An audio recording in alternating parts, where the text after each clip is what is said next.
Good afternoon. Come on up. In order to even enliven more greatly the week ahead, to describe in great detail the week ahead and our events at the UN General Assembly, we have our UN Ambassador Susan Rice with us, who will walk you through some of that. We'll take some questions, and then we'll do our regularly scheduled TV program. Thanks, Larry. Good afternoon, everyone. In anticipation of President Obama's historic first visit to the United Nations next week, I'd like to talk to you a bit about the work we've been doing at the UN over the past 8 months to advance our interests and make Americans safer, and how the President intends to use his time up in the United Nations next week. The United States has dramatically changed the tone, the substance, and the practice of our diplomacy at the United Nations, and our approach to the UN as an institution, as well as our approach to multilateralism in general. We start from the premise that this change is necessary because we face an extraordinary array of global challenges, things like poorly guarded nuclear facilities, terrorism by al-Qaeda and its affiliates, nuclear challenges from Iran and North Korea, genocide and mass atrocities, cyber attacks on our digital infrastructure, pandemic disease, climate change, international criminal networks and organizations. These transnational security challenges can only be dealt with in cooperation with other nations. They can't, by definition, be dealt with by any single country in isolation. In the 21st century, America's security and well-being is in fact inextricably linked to the security and well-being of people elsewhere. And the United Nations is thus essential to our efforts to galvanize concerted international action to make Americans safer and more secure. So in both the Security Council and the United Nations General Assembly, we're working to forge common purpose with other nations. And let me briefly go over the principles that have guided our new approach to the UN. First, we work at the UN to promote America's core national security interests. On North Korea, we negotiated a unanimous Security Council resolution imposing the toughest sanctions on the books against any country in the world today. We also continue our work in the Security Council to ensure that Iran meets its nuclear obligations and to deal with pressing crises in places from Congo to Somalia.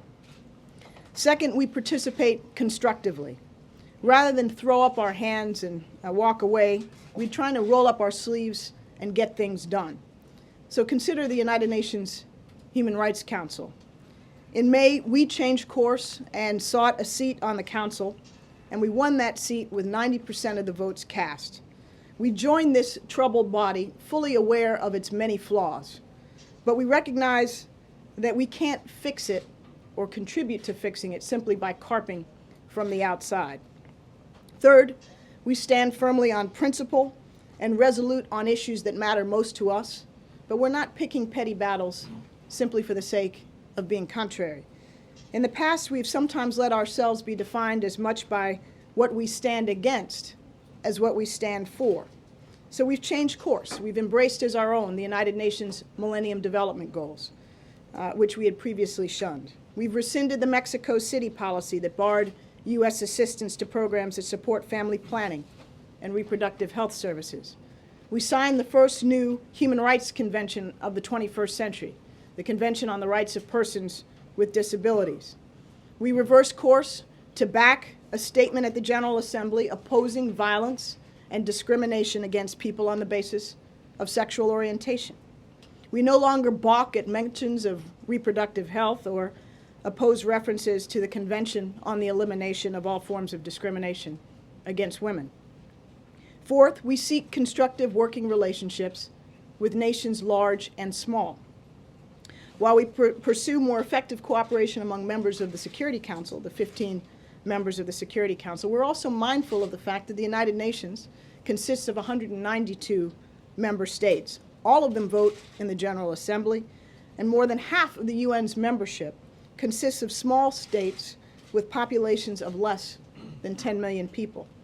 So we work with the vast majority of countries on the basis of both mutual interest and mutual respect to try to bridge old divides and resist the efforts of a handful of customary spoilers to prevent shared progress.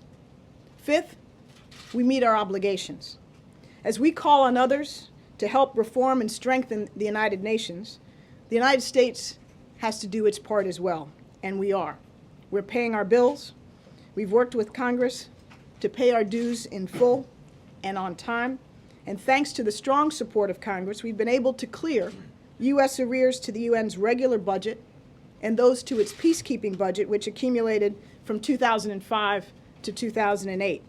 We'll meet our 2009 obligations on the peacekeeping budget in full, and if the administration's FY 2010 budget request is fully funded, we'll keep current on both our regular and peacekeeping accounts, allowing us to start to move towards ending the practice begun in the 1980s of paying our bills to the UN and other international organizations nearly a year late.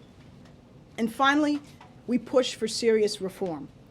The UN needs both greater efficiency and greater effectiveness. Each dollar must serve its intended purpose. It must be spent cleanly and wisely, be it for development or peacekeeping.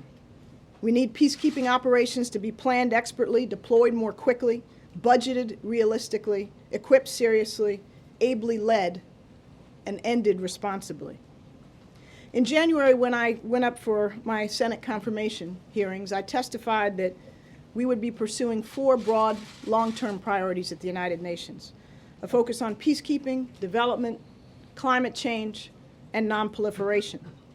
The President's visit to the United Nations next week will highlight the administration's focus on each of those 4 priority areas. So let me take you through briefly some of the major events on the President's agenda in what I hope is a fair reflection of chronological order. On Tuesday, September 22nd, President Obama will deliver remarks at the Secretary General's summit meeting on climate change. This is a head of state level meeting to open to the entire UN membership, so it's an opportunity for the President to reaffirm the U.S. commitment to addressing the challenge of climate change and discuss solutions with a truly diverse global audience at the highest levels. The President will also host on the 22nd a lunch for heads of state and government from sub-Saharan Africa. This event will focus on how the United States can work in partnership with African governments to strengthen African economic and social development. The talk will focus primarily on 3 topics: job creation, especially for young people, creating a more conducive climate for trade and investment, and ways to mobilize African agriculture to create jobs and help feed the continent. Also on the 22nd, the President will have a bilateral meeting with Chinese President Hu Jintao and attend a climate change dinner hosted by the Secretary General. On Wednesday, the 23rd, the President will meet with Japanese Prime Minister Harayama for the first time. He will then deliver his historic first speech to the United Nations General Assembly and address his view of international cooperation in the 21st century and the need to move beyond old divisions to focus on the future. He'll lay out a new direction that he has set for American foreign policy and talk about our mutual responsibilities to make progress on several key priorities that will advance our common security and prosperity. Also on Wednesday, the President will host a meeting with countries that contribute the largest numbers of police and troops to United Nations peacekeeping operations. This is an opportunity for the President to focus attention on reforming and strengthening UN peacekeeping for the 21st century, and to recognize the largely unheralded contributions of those that are providing the backbone of these critical peacekeeping operations. The same day, the President will attend Secretary General Ban Ki-moon's annual lunch for heads of state and government. He will meet with President Medvedev of Russia in a bilateral meeting. And that evening, he will host with the First Lady the traditional U.S. reception for visiting heads of state and delegation. On Thursday, September 24th, the President will chair a summit-level meeting of the United Nations Security Council on nuclear nonproliferation and nuclear disarmament. This summit will focus on these topics broadly, very much consistent with the themes that the President outlined in his speech in Prague. This is only the fifth ever summit-level meeting of the Security Council, and the first time an American president will ever have chaired the United Nations Security Council. Our goal in this regard is to underscore the global reach of proliferation threats, the broadly shared obligation to respond to these threats, and the positive steps that have been taken to reduce nuclear dangers, and the essential role of the Security Council in addressing growing and pressing nuclear threats. So it's a very full agenda, one that we look forward to as a means of underscoring both the value of the institution of the United Nations and the work that needs to be done by us and others to reform and strengthen it, to make it as effective as it needs to be to address 21st century challenges, to live up to its potential, and be what its founders envisioned it could be. So with that, I'm happy to take your questions. Jake?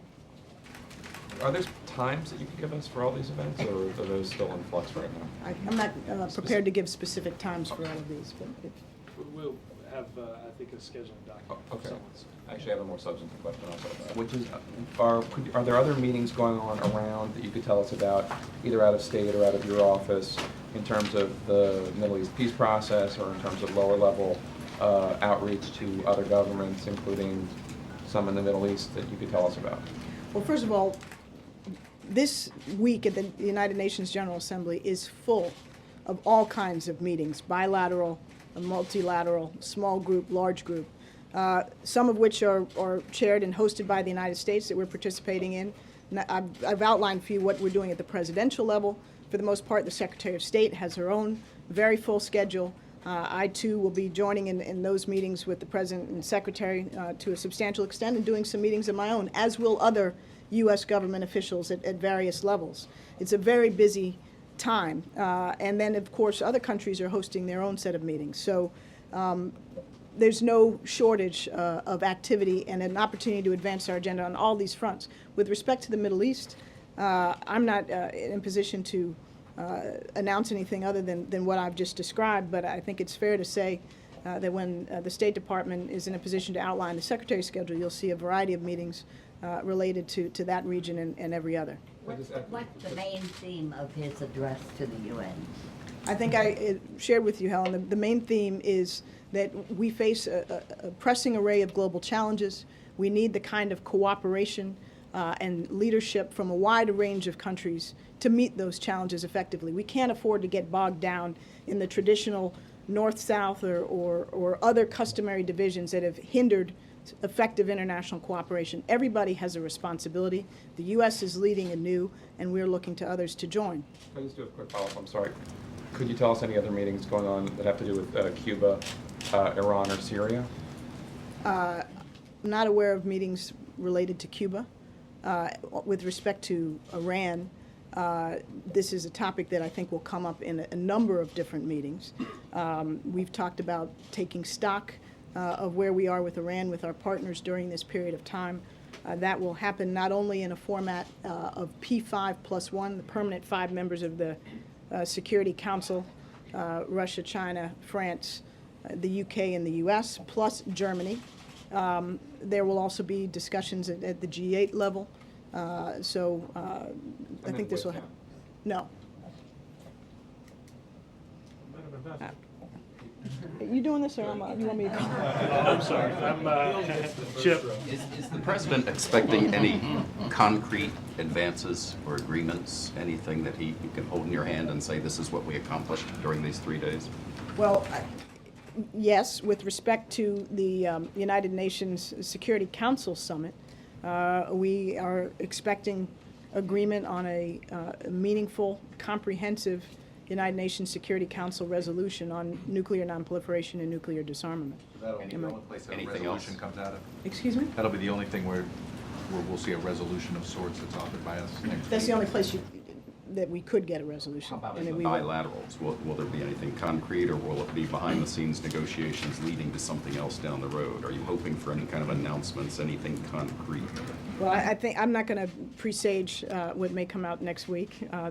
That would be a little bit counterproductive. But allow me to say that These are important bilateral meetings with important leaders and partners, and they will undoubtedly be effective in advancing our agenda and our interests.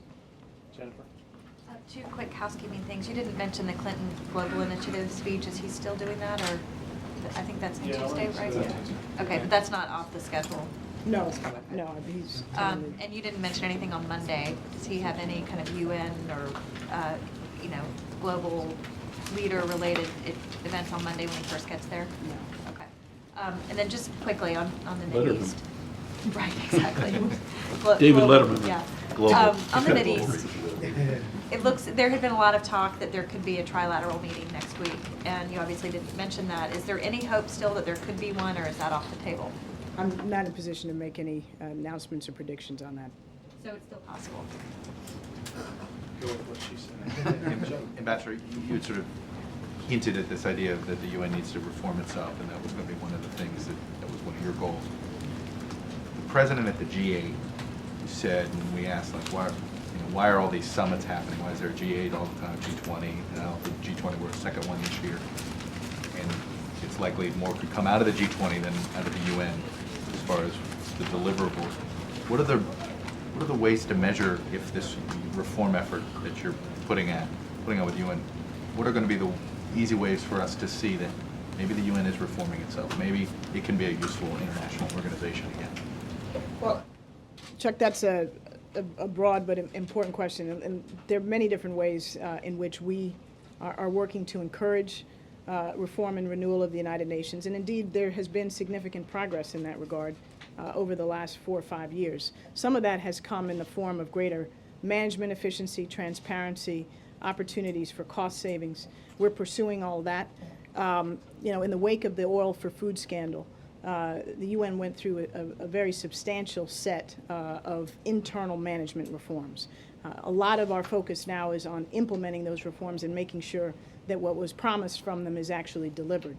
But beyond that, we are looking in particular at streamlining and making more effective UN peacekeeping over the long term. This is the most costly and most important, arguably, instrument that the United Nations employs to protect civilians and enhance peace and security internationally. It accounts for some 70% of the UN's overall expenditures. There are 15 operations around the world, some 115,000 troops, police, and civilians deployed more than ever before, taking on far more complex challenges than ever before.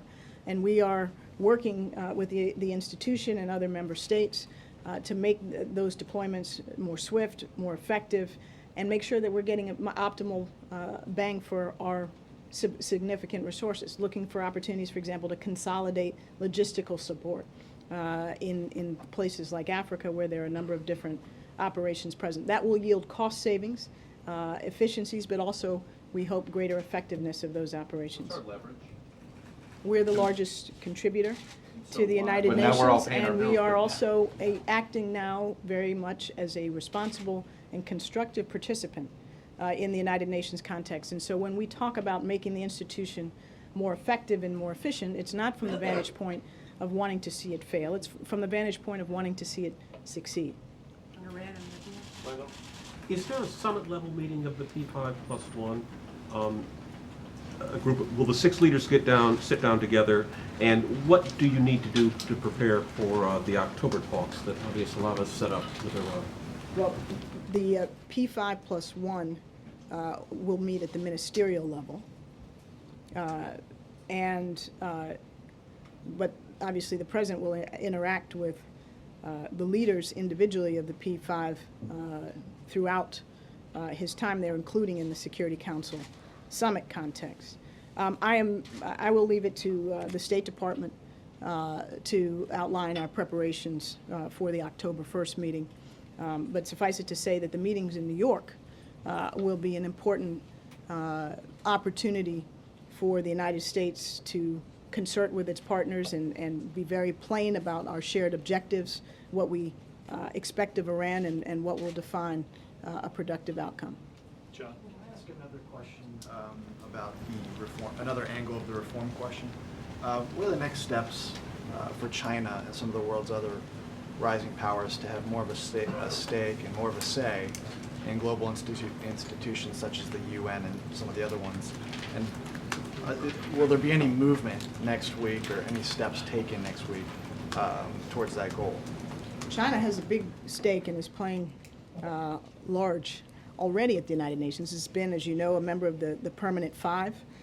It acts in that role very much in an active way.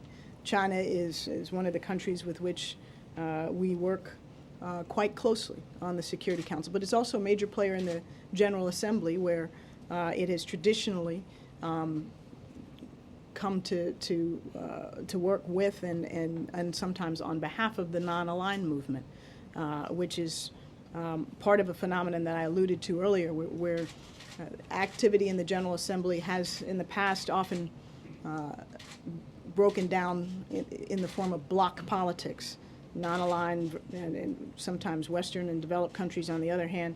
These sorts of blocs and divisions are outdated. They often don't serve the national interests of the countries that participate in these blocs. And part of what we are beginning to see, and certainly what we think is essential to tackle the challenges that I described at the outset, is for countries to move beyond those traditional reflexive bloc affiliations and look at ways to step up individually and collectively to meeting 21st century security threats. So if that's more of an ongoing conversation, you don't expect any... No, I don't. No, and I'm not quite sure what you envision when you ask that. Well, it's more at the IMF and World Bank, so I'm just trying to figure out if there's anything going on at the UN. No, not in that context. Ann? Ambassador Rice, will the President talk about the missile defense shield in either the General Assembly session or the Security Council session on Thursday? And why does it appear that the President didn't really reach out and talk to either the Czech or Polish leaders about it until the night before you announced it here? We've been in regular consultations with our allies in the Czech Republic and Poland going back many months. This has been a dialogue that didn't begin this week. And I think there's some misperceptions about the extent of engagement and interaction on this subject. Obviously, the President wanted to reach out in advance of any announcement and do so at his level, and did so, I think, quite appropriately. Whether this comes up during the course of next week, I think probably not likely to be a major theme next week. I can't exclude that it'll come up, but it's not directly germane to the main themes of the visit.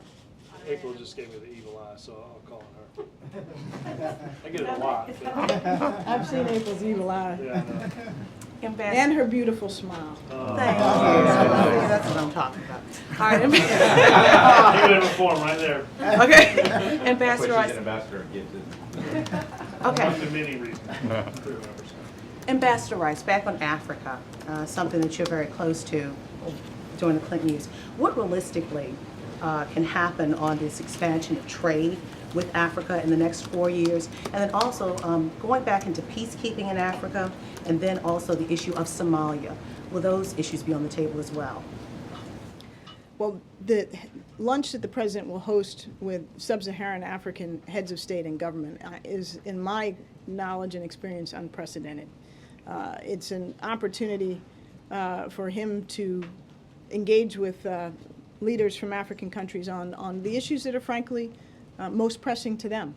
You know, how to deal with the youth bulge and find and generate employment opportunities for their people, how to promote trade and investment, how to feed those that go without every night. So this is a very important opportunity to underscore that we share an interest in addressing those challenges.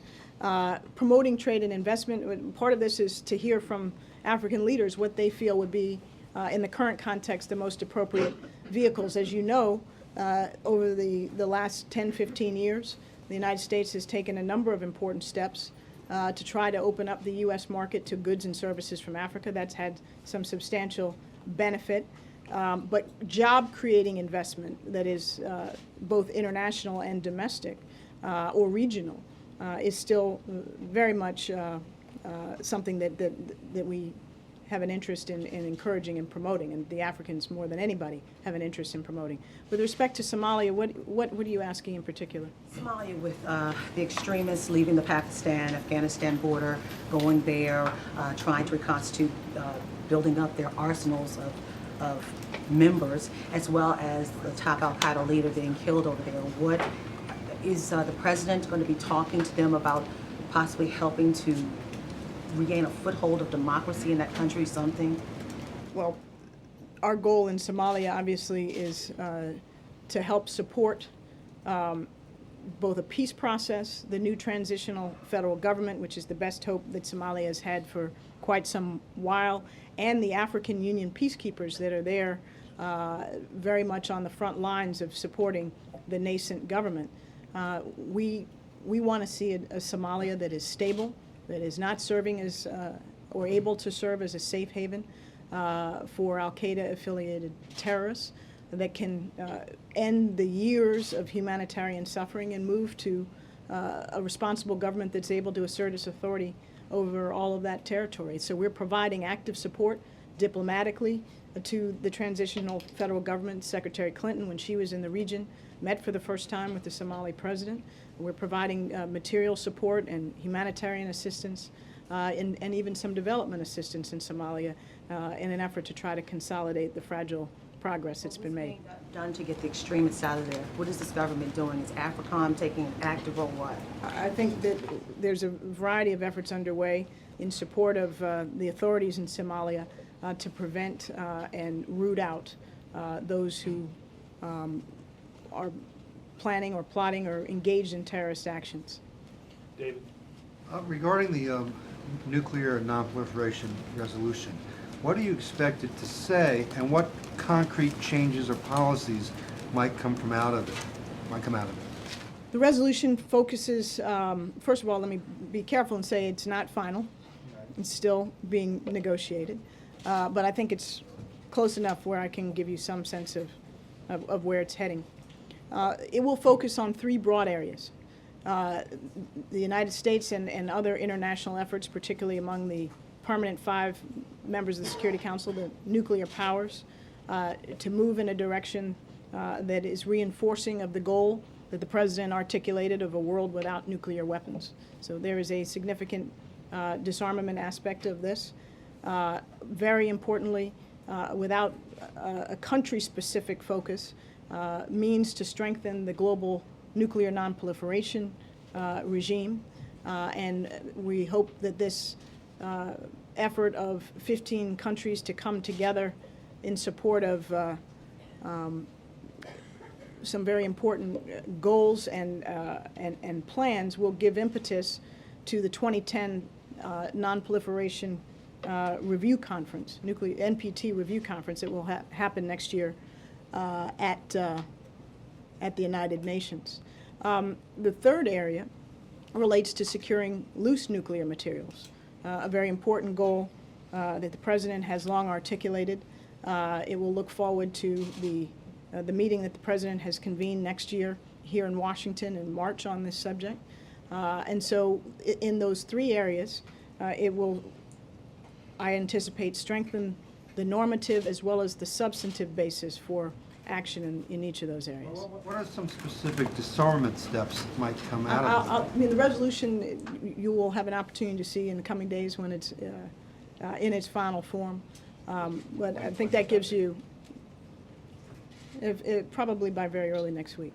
Let's go to one of our journalists. Thank you. That's a question from Germany.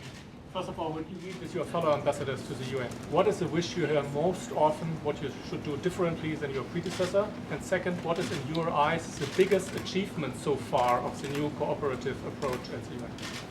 Well, it's interesting. We don't hear a lot of, we wish you would do X and Y now. I'm hearing a lot of, I'm glad you've done X and Y and Z. And I don't say that to be flip, but in all honesty, whether it's working, whether it's joining the Convention on the Rights of Persons with Disabilities, whether it's working constructively, even in difficult circumstances, to try to find a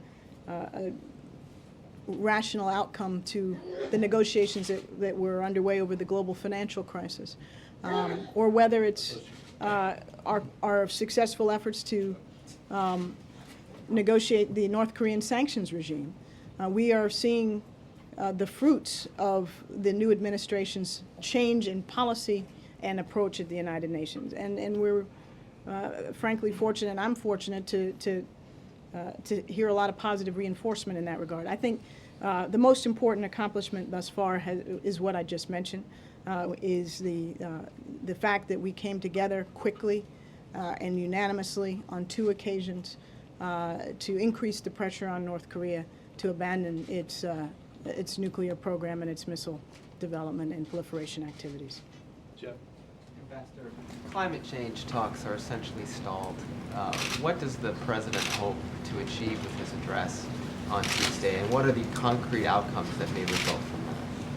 Well, I think, first of all, the Secretary General of the United Nations viewed this summit as an opportunity to bring together all of the countries of the world to try to galvanize progress in advance of Copenhagen.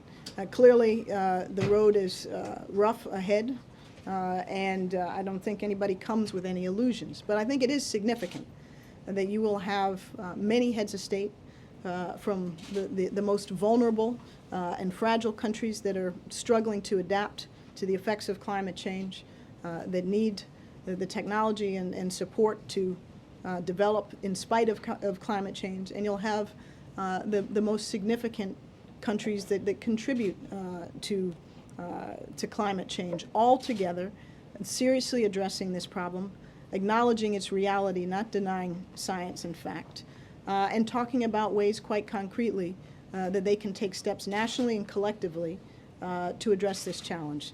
The President will underscore the importance we attach and the seriousness with which we view the challenge of climate change, and he will underscore that this is very much a shared challenge, that everybody has to step up if we're going to succeed in making concrete progress. He's underscored that before, and his Not before commitment. the entire global audience. Well, he has, in some sense, on the campaign in front of the global audience and in his inauguration speech. But the root of the question is, besides rhetoric, both from the U.S. and from other countries that will be present at that meeting, what This moves is the not a stalls? negotiation. I know mean, it's not. We need to be clear. This is a series of seminars and speeches and discussions in groups large and small. There will be an opportunity for some heads of state to drill down into particular challenges, whether it's the challenge of adaptation or mitigation or financing. But in the broadest sense, this is, as I tried to explain at the outset, an effort to give political momentum and impetus. It's not a negotiating session. Will the President raise the Olympics at all, either formally or informally? I can't answer that with certainty. You know, Thank you, Robert. I'm sure he will with people that One more on Iran. have equities in it, sure. One more on Iran, if I might. The talks coming up, the Iranians have made very clear that although they're going to talk, they're not talking about suspending their program. President Ahmadinejad's going to be at the UN. Are you hoping he's going to get an earful there? From everybody, or? Well, from everybody. Well, I think, Or from the President indirectly? I don't expect that they will have a direct engagement. I think he may find that there are many Americans who are outraged by not only his comments of today, which were hateful in again denying the Holocaust, but also express their serious condemnation of what has transpired in Iran over the last several months in the wake of the elections. I would not be surprised if there were public gatherings that reinforce that message, and I think other governments that will be listening to Ahmadinejad's speech will be listening carefully as to whether he reprises many of the same themes that we've heard in the past or has anything different to say. I guess my question is whether my question was whether you're expecting other governments to reinforce your message to him at the UN. Yes. Thank you. Do you expect the delegations from the United States to walk out when he speaks or when the leader of Libya speaks And if they come up to try to approach the president, how will the president handle it? I don't want to presage or guess what they might say or what would be the appropriate response. That's in the realm of the hypothetical. With respect to the Iranian leader, I don't think there's much likelihood that there'll be an interaction. There's no obvious venue in which that would occur, and certainly we have no meetings or anything of the sort planned. And with respect to Gaddafi, Libya holds a seat at present on the United Nations Security Council, and Libya will be present at the Security Council Summit meeting. Jeff? Is that following through with what then Senator Obama promised or pledged in his campaign, that he would have conversations and reach out with world leaders? Why not have some type of formal or informal discussions with President Ahmadinejad? Well, I think we have been very clear that there is an offer that was made by the P5+1 in April.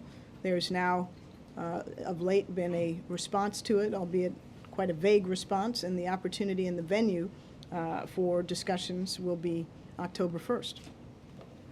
We're going to let the Secretary get, I'm sorry, Thank I you. promoted you. The Ambassador get back to work, and thank you for coming. Thank you all. Look forward to seeing many of you next week.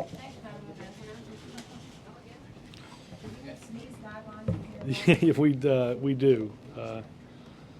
Let me do just a brief, I'll fill in the week ahead that was not done. On Monday, the President will deliver a speech on the economy at Hudson Valley Community College in Troy, New York, where he will be joined by Dr. Jill Biden, who teaches at a community college in the Washington, D.C. area. As the Ambassador just mentioned, later the President will travel to the United Nations in New York. On Tuesday, the President will deliver remarks at the Clinton Global Initiative. On Thursday, following meetings at the UN, the President will depart New York en route to Pittsburgh, Pennsylvania, to host the G20 summit. In the evening, the President will host a working dinner with G20 leaders. And then Friday, there are a number of sessions. There's a lunch with G20 leaders, followed by a press conference at the end of that afternoon. In the evening, the President will return to the White House and spend next weekend in Washington, D.C.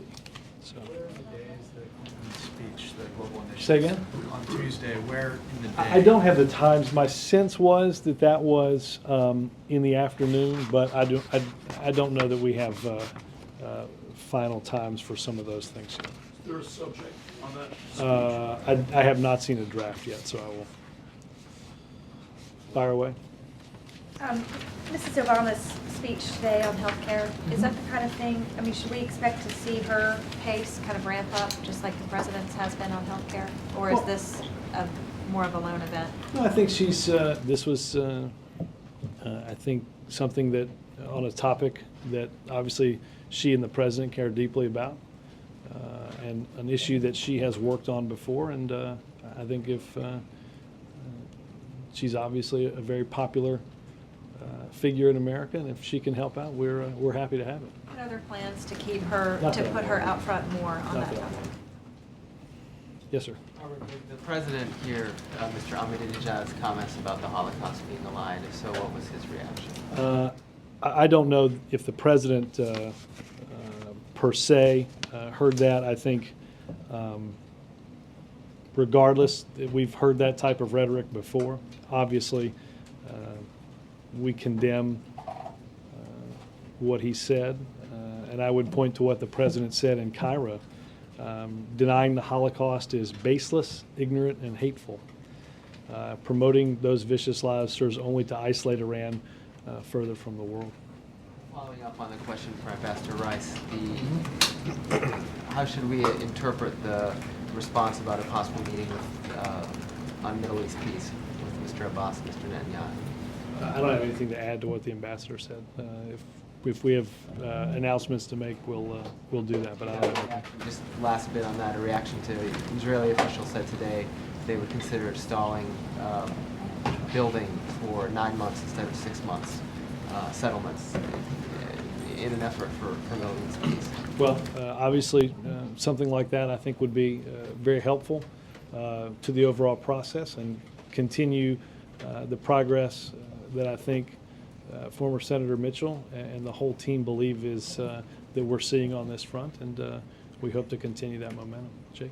The announcement yesterday was heavily based on intelligence about Iran's missile system, what they're building, what they're struggling with. How can you be confident, given the track record of our intelligence agencies, that that is accurate information? Well, the president, the national security team have confidence in the information and the assessments that they were given about, without getting specific, the current development where Iran is focused and where they're having some challenges. Have there been major changes in the intelligence capabilities the United States has for that region of the world? I don't think I need to point you to failures that they've had in the past when it comes to Iran, Iraq, other countries in that area. What makes you think that this intelligence is correct? Well, I think what's important is that a series and a group of people have confidence in it. Again, something I stated yesterday, we have the very same players in Secretary Gates and in General Cartwright, the vice chair of the Joint Chiefs of Staff, who, based on intelligence and based on technological assessments, determined in '06 and made a recommendation to then President Bush, who have, based on newer intelligence assessments and upgraded and better and more tested technology, made a recommendation to President Obama that he accepted. It's the same team, it's the same players that are making those judgments, and they have confidence in, without getting detailed in those assessments. And then, did the president have any response to the fact that when he mentioned the Baucus bill yesterday in College Park, the Baucus bill was booed? Not that I know of. Have you thrown in the towel on the government plan? We went over this, I think, this time yesterday, Helen, and nothing has changed in the. You never answer very clearly. Well, well, then don't take then don't take my word for it, Helen. Can somebody go print me a copy of the president's speech, and we'll give a highlighted version of to Helen where He's never pushed for the plan. we're doing this all over again, Helen. There's been no intervening event that would change the rather fuzzy and unclear answer I gave yesterday. Go ahead. To follow up on Jennifer's question about the First Lady, she was really tying the push for reform to women's equality for women and trying to get women sort of involved in the push for reform. Is this sort of part of the strategy now to really get women involved in this push? Well, I think what the First Lady highlighted was an aspect of healthcare reform that we believe is very important. The burden that it puts on those that are primary caregivers for families, and what they have to go through, either with the skyrocketing cost of healthcare, or in the event that they don't have healthcare. Look, I think this is an issue, Dan, that touches men and women at every income level, regardless of what you do for a living. So I think this was simply addressing one aspect of that, knowing that everybody is struggling with the high cost of medical care. They're watching skyrocketing premiums.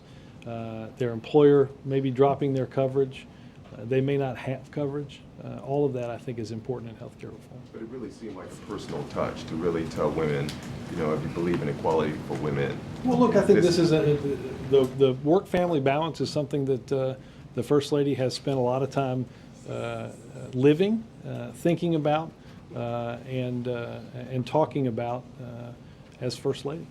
And just another question on the president's media blitz this weekend.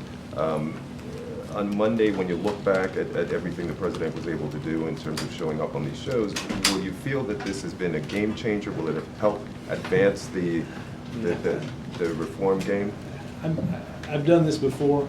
I'm hesitant to look at every moment in every debate as some massive inflection point. It's important Well, to but do it hold the on. way you did it. I'm simply addressing one premise of your multi-premised question. Obviously, I have some say in what the president does for media. Obviously, if I didn't think it was important, I'd have at least a good hour and a half chunk of time that I'd be wasting on the president's schedule. Obviously, we don't believe that's the case. I don't think that we're going to look back at a series of interviews as a game-changing moment.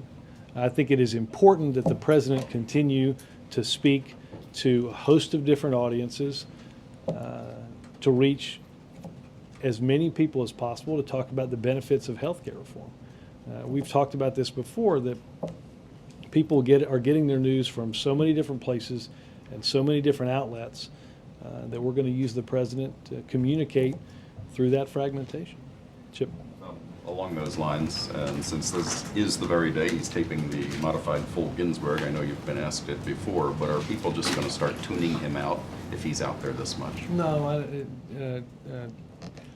Bill's line may have been the best this morning. We're sifting through your questions of overexposure in between your interview request invitations. So, no.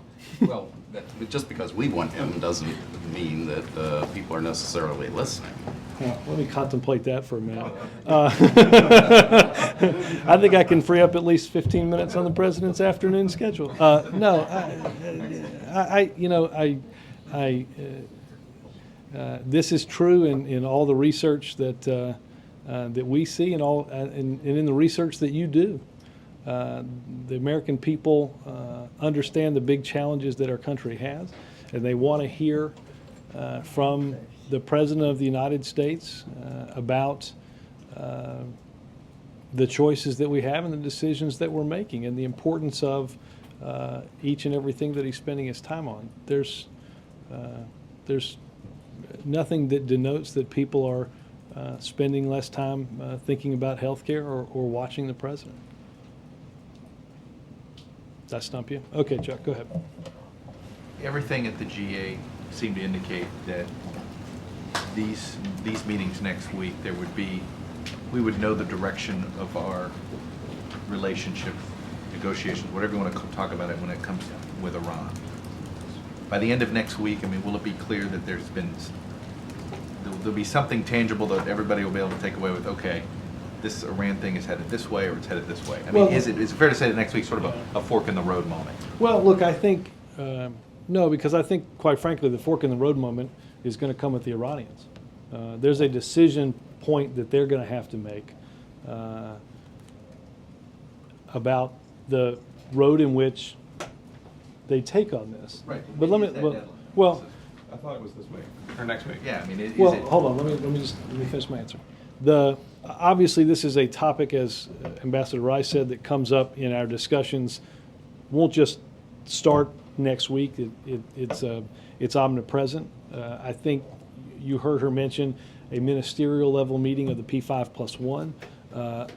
Additional leaders that the president will talk to, including throughout the UN General Assembly and the G8. And I also think that the October the 1st is an important meeting to determine how serious the Iranians are at addressing the multitude of international questions about their illicit nuclear weapons program.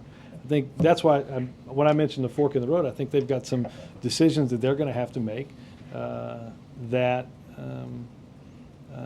that their failure to answer or failure to even talk about, I think will further galvanize the international community. I guess, should we anticipate, whether it's in the communique on Friday at the G20, I guess I just wouldn't look for some that one moment. I think this is something that is going to happen throughout the next several weeks and up to and including October the 1st. On another topic, yesterday Speaker Pelosi compared the violence that she's seeing now, the sort of the to what she said she saw in the 70s in San Francisco, the implication being that it eventually led to the death of Harvey Milk. Is this a helpful? Is this helpful to have her speak about this in those terms? How do you guys view? I mean, this is now the second. President Carter earlier this week, you have Speaker Pelosi. I mean, You know, I don't have. These are not columnists. I'm glad we've delineated that. Look, I don't have anything to add to this than what I think I said in the last couple of days. The president, his belief is that political disagreement, even passionate political disagreement, has happened throughout our history as a country, isn't likely to change anytime soon, and doesn't think it should. I think what he would tell you is that as we have that passionate political disagreement, as we talk about different avenues of policy that we can and should take, that we ought to be able to do that in a way that's civil in tone and civil in manner. I think that's what the president would tell you. There was an implication, though, that she believed that leaders, and it sounded like that she was saying that leaders in the Republican Party ought to stand up. They see stuff and they ought to denounce it. I think there's an obligation. I think there's an obligation for all of us involved, right? Not just leaders, spokespeople, any participant in this debate, to ensure that that passionate political debate is about the important issues that are at hand, and that it's done in a civil way. I don't think it's helpful for either side of the political debate to unnecessarily or offensively characterize an action or a person or anything like that. That I would say to friends on the right and friends on the left. Is there enough self-policing going on now? Well, I think that's something that each member and each person involved in this is going to have to ask. Follow up to Chuck, please. Sure.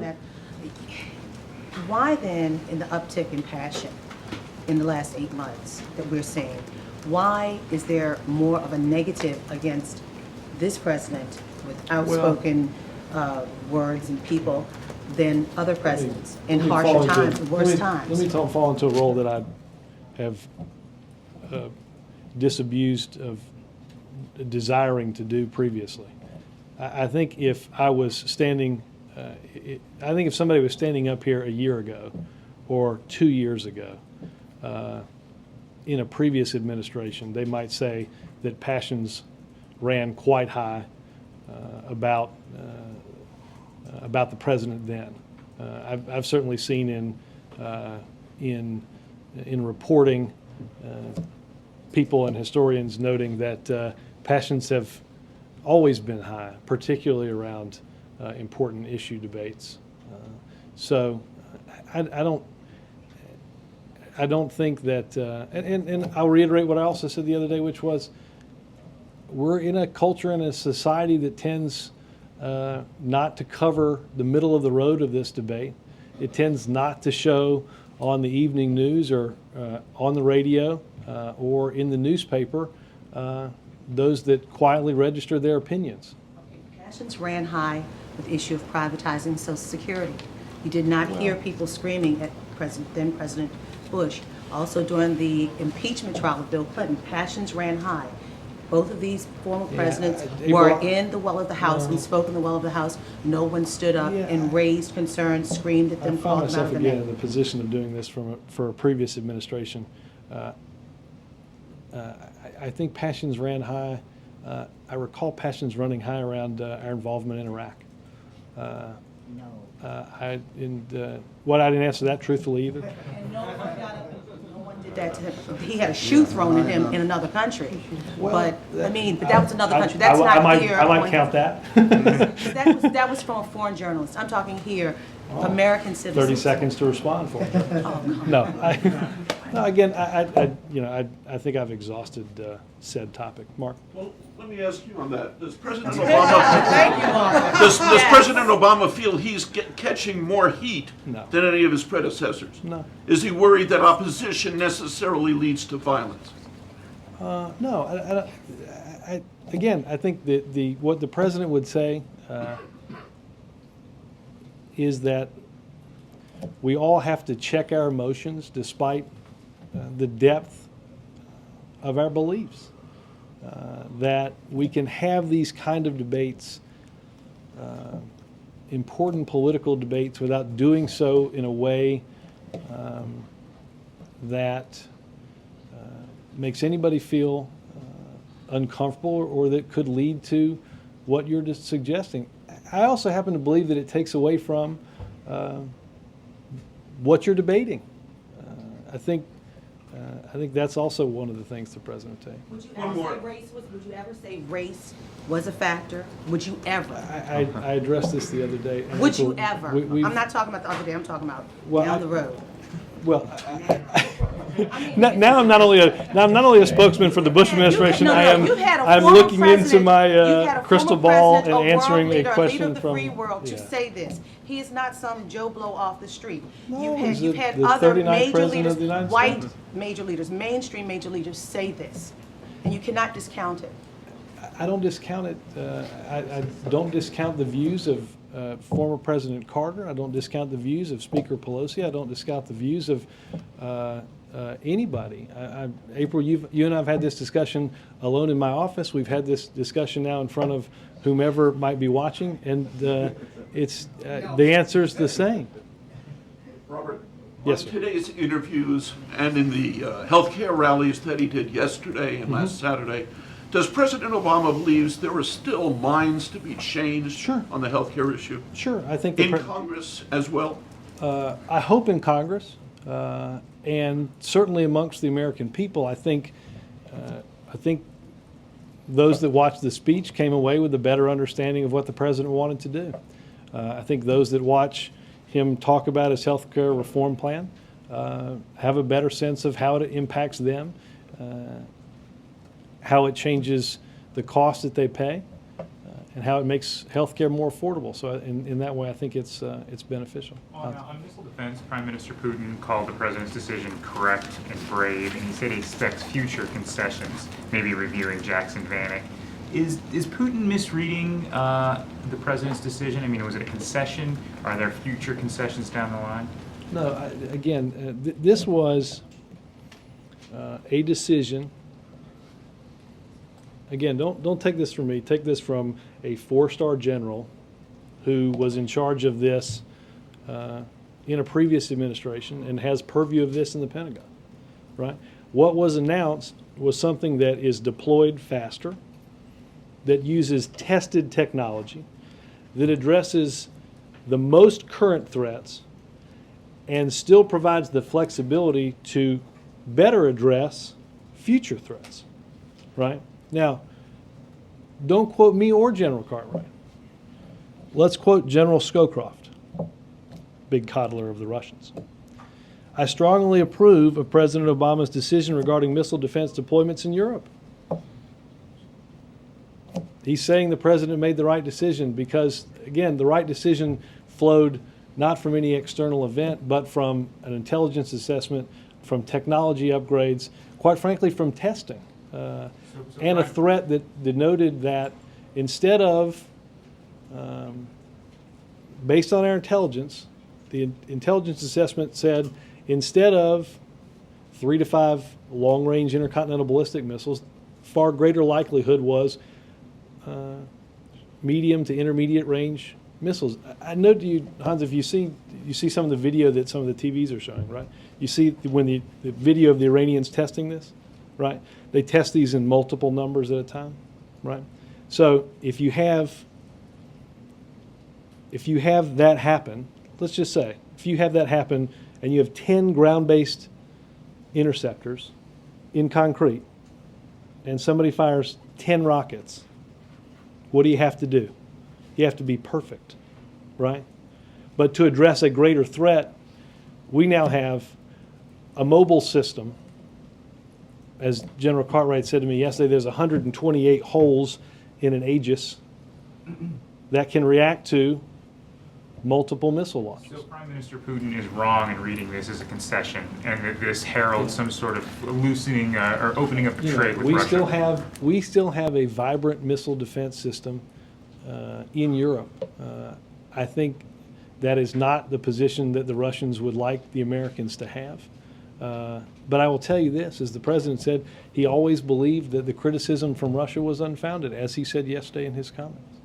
Troy, what are we going to get in Troy? Is that why Troy? It's a big horse. Does that make you Helen? No. That's Helen. She reminded me of that earlier today. We'll give you a sense of that later on in the weekend. But it's focused primarily on the economy. Any politics that's going to happen there? There are two House seats that I can check. I don't. Is there a healthcare component to that? I assume he'll talk about healthcare, but it's not focused on healthcare. No. Wendell. Does the president object to either the House or Senate amendments banning federal funding for acorn? I don't know that we've seen that. I don't know the degree to which Legislative Affairs has looked at it. I think the president shares the outrage of what he saw on the tape, and I'd leave it at that. On the question of overexposure, can you tell us a little bit about what he hopes to talk about? Anything beyond healthcare? Is he going to make big news? Is that your hope, or are we just going to hear more explanations? I do love that. No, I'm not going to do that. I'm going to hold my tongue.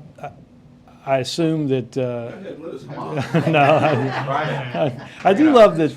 It's Friday. I do love that at least half the questions the other day. At least that's true. At least half the questions, or I thought it funny a couple days ago.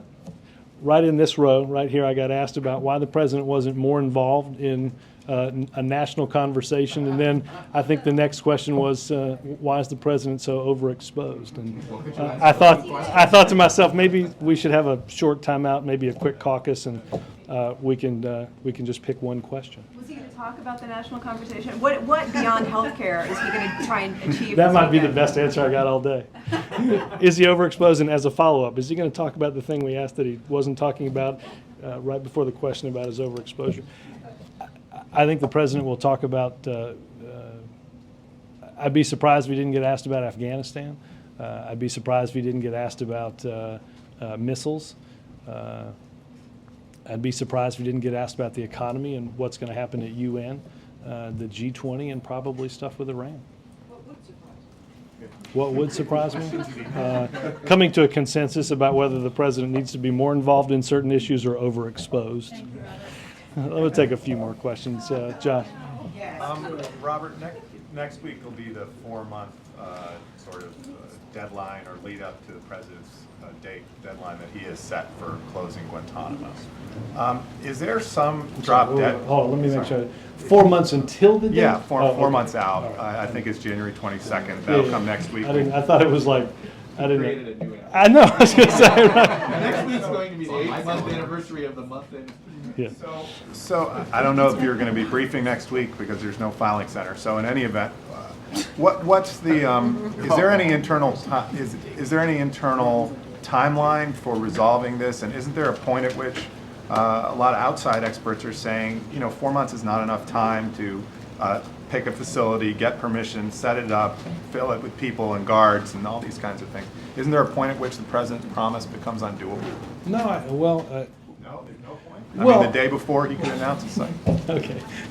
In the event that it's not done by the day in which he said it, I will declare it undoable.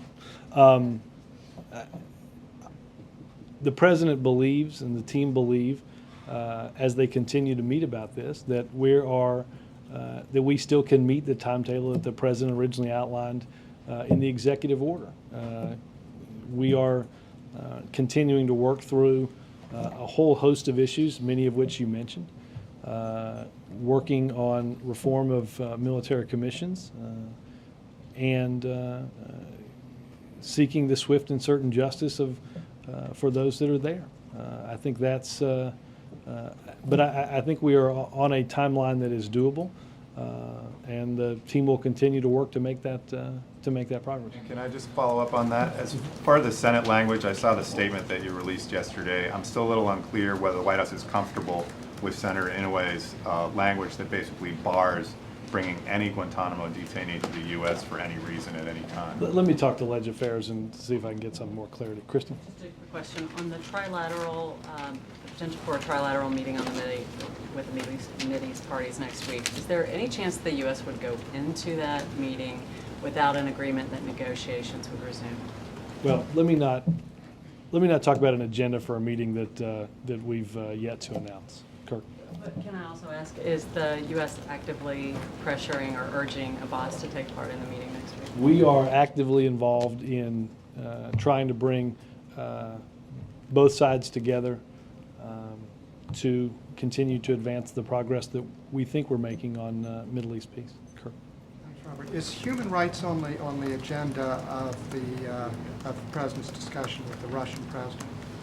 I believe they've talked about it in the past, and I assume that would continue now, yes. And on a domestic political front, is the President going to campaign at all for the two gubernatorial candidates whose elections are coming up further? Yeah, I assume we've made stops for each, and I assume as we get closer to Election Day, we will do so as they extend invitations. Thanks, guys.